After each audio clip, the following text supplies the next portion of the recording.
So today what we'll be doing is the Anatomy Basic 2, understanding the injury that Dr. Higgins has described. So he's taken an excellent history, he's done a good physical exam. We think we have an idea of where the lesion might be, but what we'll be doing is looking at the anatomy that he will have to see in order to safely repair it. And as always, the most important points about both anatomy and surgery is that the process is logical. So we reason from what we know, anatomy and basic function, to what we don't know yet. So in looking at any anatomical region, there's a basic algorithm that we follow. And so we ask, what's the basic organization? So we will see that the skin and subcutaneous tissue will form one functional unit. Then there will be a layer of deep fascia surrounding the musculoskeletal part, forming compartments and organizing our thinking about that. So as we go in, we'll see that the deep fascia is our reference point for depth.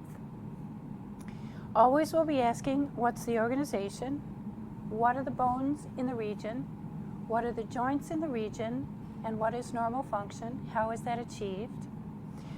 We'll be looking at the muscles that cross those joints and by their contraction produce motion.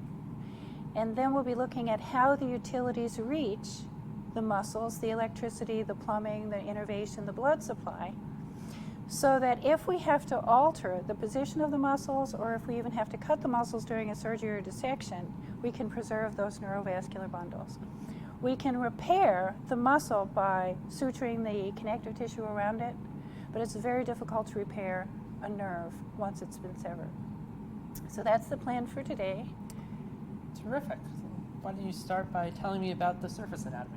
So again, we'll be looking at the posterior part of the knee, and we'll be looking first at the bony landmarks. So before we came to the lab, we looked at the skeleton and some of the bony landmarks that will be identified now.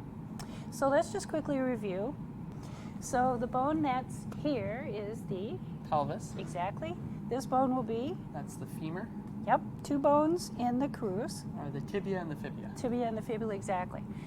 We'll quickly review the regions. So there are a number of names for this region, but the one we use in the anatomy lab is the gluteal region. This is the thigh. This region is the knee, and the knee joint is in there. So this is the knee, and this is the crus. It's also called the leg, but I think that's confusing in the anatomy lab because popularly this whole thing would be the leg. So one of the first things you learn in the anatomy lab that what you always thought was the leg isn't the leg, this is the leg.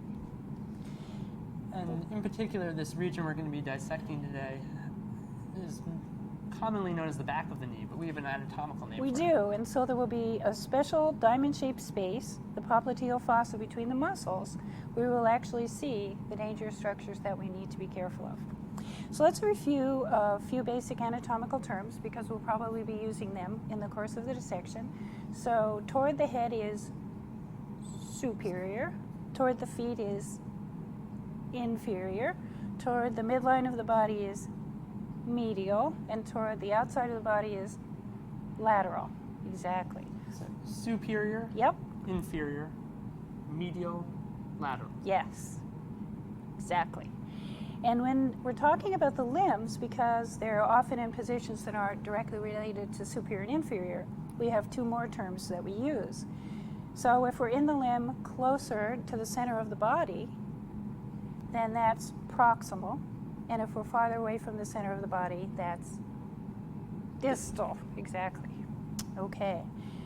And so the anterior surface is the front of the body. So right now we're looking at which surface? Posterior surface. Posterior surface.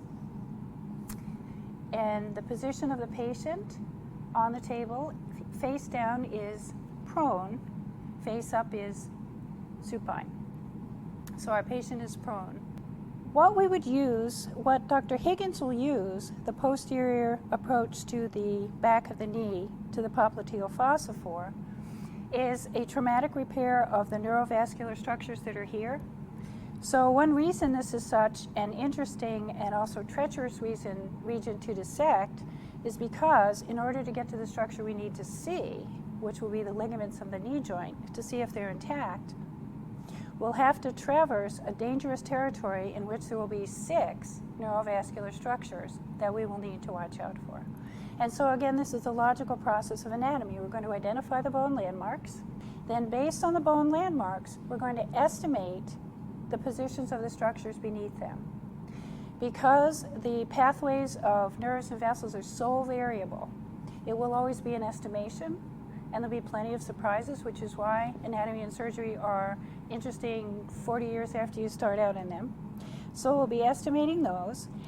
And as we're dissecting, because these structures are so crucially important, we'll be following them to deeper structures and making sure we know where they are all the time. So that's the plan. When we think about a case, we go from what we know, basic principles in anatomy, to what we don't know, maybe a specific innervation or blood supply that we can actually reason out. And in dissecting or in surgery, again, we'll go from what we can see, which is observation, what we can feel, which is palpation, to what we know about where things should be running, to where we actually see them.